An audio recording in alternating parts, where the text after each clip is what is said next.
জয় যিশু।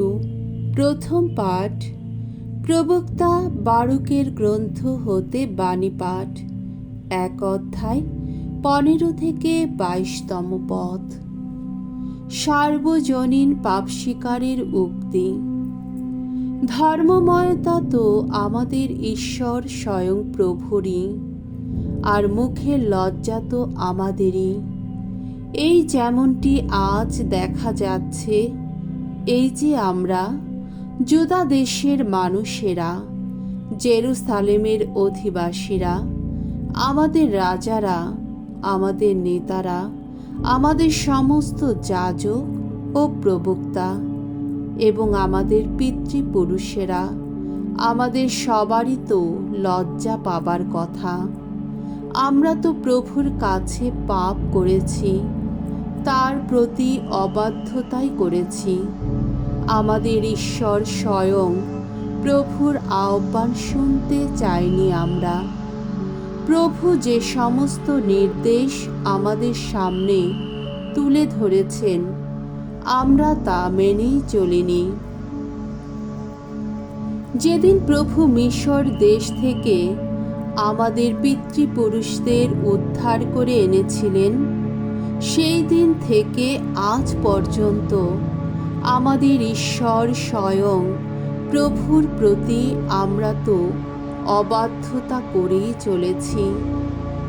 চপলমতি হয়ে তার আহ্বান শুনতেই চাইনি আমরা। আর তাই এই যেমনটি আজ দেখা যাচ্ছে, আমাদের ওপর চেপে বসেছে যত অমঙ্গলের বোঝা, আর এমনই এক অভিশাপের ভার, যে অভিশাপ প্রভু নিজেই একদিন তার সেবক মোশির মুখ দিয়ে উচ্চারণ করেছিলেন। প্রভু তখন মিশর দেশ থেকে আমাদের পিতৃপুরুষদের উদ্ধার করে আনছিলেন, আমাদের হাতে সেই দেশ তুলে দেবেন বলে, যেখানে বয়ে চলে দুধ ও মধুর স্রোত।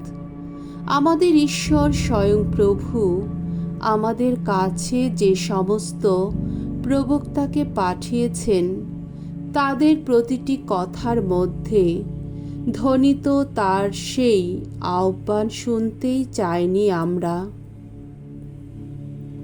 আমরা বরং প্রত্যেকে যে যার অসৎ হৃদয়ের জেদের পথ ধরেই চলেছি। অন্য যত সব দেবতার সেবাই করেছি। আমাদের ঈশ্বর স্বয়ং প্রভুর দৃষ্টিতে যা অন্যায়, আমরা তেমন সব কাজই তো করেছি। প্রভুর বাণী। ঈশ্বরকে ধন্যবাদ।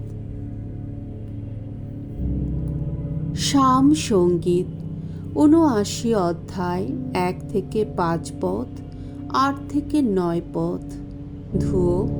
প্রভু, মুক্তি দাও, ধন্য করো তোমার পুণ্য নাম।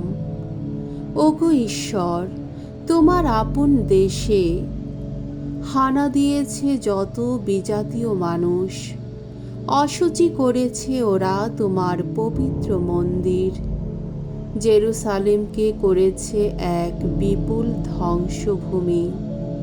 তুলে দিয়েছে ওরা তোমার সেবকদের মৃতদেহ আকাশের যত শিকারী পাখির মুখে, তোমার ভক্তদের দেহ মাংস ভূতলের যত বন্য পশুর মুখে। জেরুসালেমের চারধারে তাদের রক্ত জলের মতোই ঝরিয়েছে ওরা। মৃতের সমাধি দিতে কেউই ছিল না সেখানে। আমাদের প্রতিবেশীরা আমাদের অপমান করে, চারপাশের মানুষেরা ব্যঙ্গ করে, বিদ্রূপ করে। কতকাল ভগবান, আর কতকাল? তুমি কি এমনই ক্রুদ্ধ থাকবে চিরকাল? তোমার ঈর্ষা, সে কি জ্বলতে থাকবে আগুনেরই মতো? পিতৃপুরুষদের অপরাধে আমাদের অপরাধী করো না তুমি। ওগো প্রভু, আর দেরি নয়, এবার এসো, আমাদের করুণা করো। আমরা যে নিরাশায় ডুবে আছি, হে ত্রাণেশ্বর, আমাদের সহায় হও তুমি। প্রকাশ করো নিজের নামের মহিমা, আমাদের বাঁচাও তুমি। মোচন করো যত পাপ, আহা প্রকাশ করো নিজের নামের গৌরব। বাণী বন্দনা। জয় জয় প্রভুর জয়। আমরা যেন প্রভুর বাণী আজ কান পেতে শুনি, আমরা যেন হৃদয় দুয়ার বন্ধ করে না রাখি। জয় জয় প্রভুর জয়। মঙ্গল সমাচার। লূক রচিত মঙ্গল সমাচার 10 অধ্যায় 13 থেকে 16তম পদ।